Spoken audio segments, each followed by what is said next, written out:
سریع الحساب کیا ہے، یہ کوشچن آپ سے پوچھا ہے۔ اس کا دو چیزیں ہیں، ایک تو یہ کہ انسان کو جب ہوتا نہیں تو ایک قبر میں حساب ہوتا ہے اس کا۔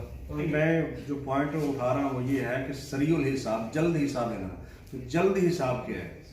ایک چیز اس میں یہ ہے کہ ایک انسان نافرمانی کر رہا ہے، بغاوت کا کام کر رہا ہے، فوری طور پر مؤاخذہ ہو جائے تو جلد حساب ہو گیا نا، یہ بات سمجھ آتی ہے۔ دوسرا جلد حساب یہ ہے کہ ایک انسان جسے معلوم نہیں ہے کہ کب اس کا آخری وقت آ جاتا ہے۔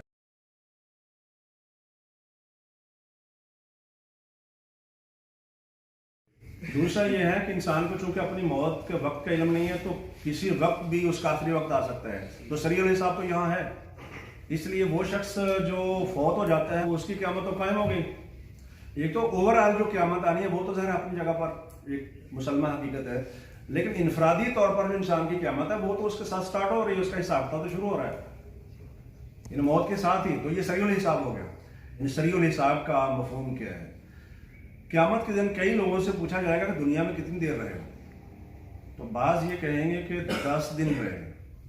کتنے دن رہے؟ 10 دن۔ وہ ہو سکتا ہے 100 سال رہے ہو سکتا ہے 1000 سال رہے ہو۔ اور پوری دنیا کی اگر بات ہو تو دنیا حضرت آدم علیہ السلام سے انسانوں کی اگر ہم بات کرتے ہیں تو وہاں سے اگر لے کر آخر تک اگر حساب کریں تو کتنی صدیاں ہوں گی اللہ بہتر جانتا ہے۔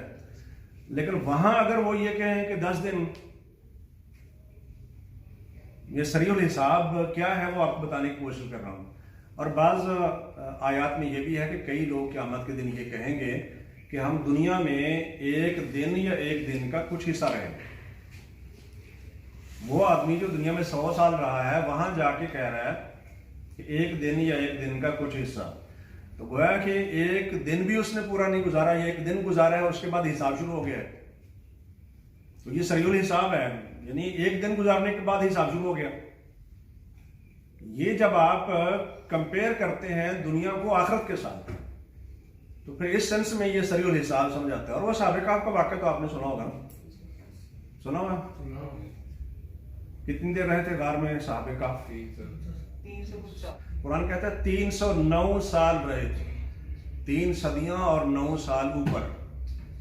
جب اٹھے تو قال قائل منہم، ان میں سے ایک کہنے والے نے کہا کم لبثتم، کتنی دیر رہے ہو دنیا میں؟ قالوا لبثنا یوما او بعض یوم، تو وہ کہتے ہیں ایک دن یا ایک دن کا کچھ حصہ، یعنی صدیاں گزر گئی ہیں اور وہ کہہ رہے ہیں کہ ایک دن لگ رہا ہے، جیسے ایک دن کا حصہ لگ رہا ہے، یہ پورا دن بھی نہیں ہے۔ تو یہ فیلنگ کی بات ہے، اور اصل آخرت کی لمبی زندگی کے مقابلے میں یہ تو بالکل ایک معمولی سی چیز ہے۔ اس اعتبار سے سریع الحساب اللہ تعالیٰ ہے، یعنی گویا کہ جلد حساب شروع ہو رہا ہے۔ اور ایک بات میں تربیت کے لیے بھی عرض کر دوں، تعلیم تو ذرا میں آپ کو دے ہی رہا ہوں، تربیت بھی بعض ضروری ہوتی ہے، بلکہ اصل تعلیم کا مقصد تربیت ہی ہونا چاہیے، خاص کر سبجیکٹ کے حوالے سے میں بات کر رہا ہوں۔ ایک دن کے کچھ حصے کو بہتر کرنے کے لیے نہ ختم ہونے والی زندگی کو اگر کوئی خراب کر رہا ہے تو میرا نہیں خیال کہ ایسے لوگوں کا شمار اولو الالباب میں ہونا چاہیے، عقل مندوں میں ان کا شمار کیا جانا چاہیے۔ پھر تو یہ وہی ہیں جن کو آپ دانشور کہتے ہیں بغیر دانش کے۔